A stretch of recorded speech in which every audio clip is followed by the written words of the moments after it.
e sono qui con piacere oggi a rappresentare il Comune di Tarzo insieme alla delegazione dei sindaci e degli amministratori del nostro territorio proprio per promuovere quelle che sono le nostre peculiarità, i nostri prodotti tipici e le nostre colline patrimonio dell'umanità. Ringrazio tutta l'organizzazione per aver organizzato questa uscita qui in Germania, questa mostra con collaborazione e in collaborazione con National Geographic, proprio per dire che le nostre colline sono un patrimonio dell'umanità, sono un patrimonio da visitare ma anche da degustare, perché oggi oltre alle nostre immagini, alle immagini del nostro territorio, del nostro paesaggio, siamo qui ad esempio col Prosecco di OCG e con il nostro spiedo, prodotti tradizionali, prodotti che veramente meritano di essere conosciuti, di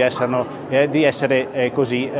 portati in giro per il nostro territorio e anche a livello internazionale, proprio per questo abbinamento paesaggio e prodotti tipici.